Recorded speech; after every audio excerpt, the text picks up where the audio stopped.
अभी हम लोग दूसरा सेगमेंट समझते हैं, that is what we understand is the evaluation of the financial risk. तो उन्होंने यहाँ पे ऐसा दे रखा है कि इवैल्यूएशन 3 पॉइंट ऑफ व्यू से हो सकता है। एक इन्वेस्टर के पॉइंट ऑफ व्यू से, दूसरा कंपनी के खुद के पॉइंट ऑफ व्यू से, और तीसरा गवर्नमेंट के पॉइंट ऑफ व्यू से। और ये किसकी बात कर रहे हैं फ्रेंड्स? सिर्फ फाइनेंशियल रिस्क की बात कर रहे हैं। जैसे मैंने आपको बोला कि आगे का चैप्टर सिर्फ फाइनेंस के ऊपर ही उन्होंने डिस्कस किया है। The financial risk can be evaluated from the different point of view as follows from the stakeholders point of view. Major stakeholders of a business are equity shareholders, and they view the financial gearing, that is the ratio of the debt in the capital structure of the company, as a risk. Since in the event of the winding of the company, they will be least prioritized. यानी हम लोग ऐसा समझते हैं date से equity share holders को हमेशा ऐसा लगता है कि जितना डेट फाइनेंसिंग बढ़ेगा ना उतना रिस्क बढ़ेगा।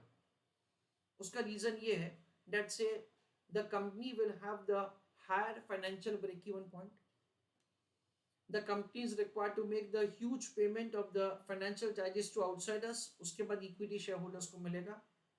और अगर कंपनी का अर्निंग सही नहीं हुआ, this is the financial charges.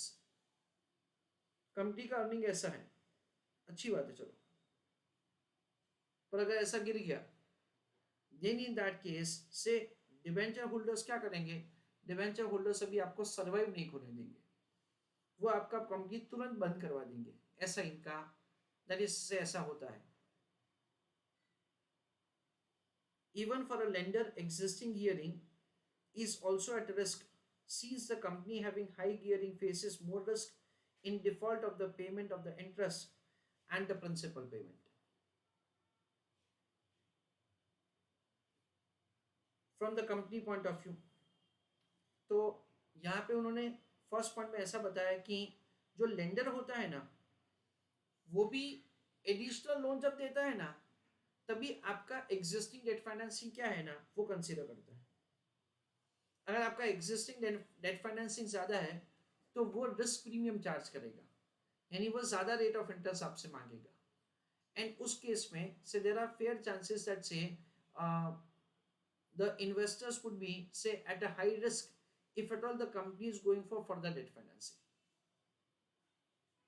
From the company point of view, simple है, जितना डेट फाइनेंसिंग बढ़ेगा उतना कंपनी के लिए लिक्विडेशन में जाने का, इंसॉल्वेंसी का रिस्क बढ़ेगा। सिंपल है। From the companies point of view, if the company borrows excessively, तो फोकस यहाँ पे कौन से पॉइंट पे करना है? बोरोइंग के ऊपर फोकस करना है। और lend to someone who defaults, then it can be forced to go into the liquidation. यानी किसी एक को हमने लेंड किया है सब्सटेंशियल अमाउंट और वो डिफॉल्ट कर रहा है, तो this is what say from the bank point of view, then in that case say you will be forced to go into the liquidation. From the government point of view, हमेशा हमेशा government ऐसा चाहती है that say all the companies will survive and all the companies will grow, because जो भी company बंद होता है फ्रेंड्स, उसके लिए हमेशा government is having say the bad consequences. उनको इकोनॉमी चलाने के लिए सारी कंपनीज कमाए, एम्प्लॉयमेंट्स जनरेट करें, and that say they give the employment to everyone is very necessary. This is what say the fundamental principle that we have say of the government point of view. The financial risk can be viewed as a failure of any bank or, like Lehman Brothers, downgrading of the financial institution, leading to spread of the distress among the society at a large. We know that's the 2008 का जो subprime crisis है, in that the Lehman Brothers से were defaulted, और उसकी वजह से पूरे America में से there was a very bad situation, तो गवर्नमेंट को अल्टीमेटली बेल आउट करना पड़ा था। Even this risk also includes the wilful defaulters. Wilful defaulters का मतलब ये है कि जो जानबूझ के, we understand that say they take loan from the bank and they give bribe to the bank managers and they do not make the repayment of the loan. So all these are going to ultimately say pull down the economy. This can also be extended to the sovereign debt crisis. तो ऐसा बहुत चलेगा, then in that case से the government खुद भी default हो सकता है. That is for the sovereign debt crisis. We know that so the government ultimately पैसा कंपनी से ही कमाता है, इन्वेस्टर से ही कमाता है, इन अ वे दैट से टैक्स से कमाता है. तो अगर इकोनॉमी में ऐसा बहुत होने लगेगा, then in that case ultimately government के पास भी टैक्स का पैसा नहीं आएगा. That is what say they want to explain. Financial risk can be reduced, not nullified, by entering into the contracts of the hedging and other means.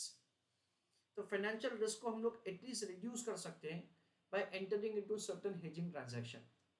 आपका बहुत ही simple chapter एक डेरिवेटिव, आपका बहुत ही सिंपल चैप्टर एक foreign exchange risk management, उसमें हम लोग risk कैसे रिड्यूस करते हैं उसके बारे में डिस्कशन होता है. Hedging is a method of reducing the risk where a combination of the assets are selected to offset the movement of each other. For instance, when investing in a stock, it is possible to buy option to sell the stock at a defined price at some time in future. जो students का derivative हुआ है वो लोग समझ पाएंगे कि ये लोग क्या कहना चाहते हैं. I give you a simple example like this. On 1st of January, you purchase equity share of a company, let us say for rupees 1000. At the same time, you purchase put option. You purchase put option for exercise price of rupees 1100. Of course वो free में नहीं आता है, उसके लिए आपको premium पे करना पड़ेगा. पर अभी फॉर द टाइमिंग मैं प्रीमियम को इग्नोर कर रहा हूँ. अपने पुट ऑप्शन खरीदा 1100 रुपये में. नाउ क्या होगा, ये पुट ऑप्शन एक्सपायर हो रहा है for example 31st of March को. नाउ 31st ऑफ मार्च को अगर प्राइस ऑफ सिक्योरिटी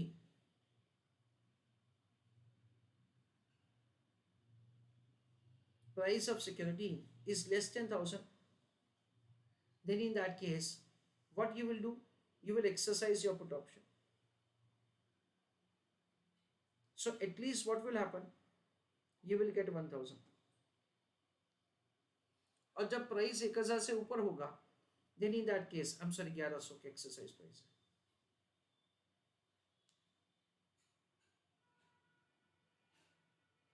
तो अगर प्राइस 1100 से ऊपर होगा, you will not exercise your put option.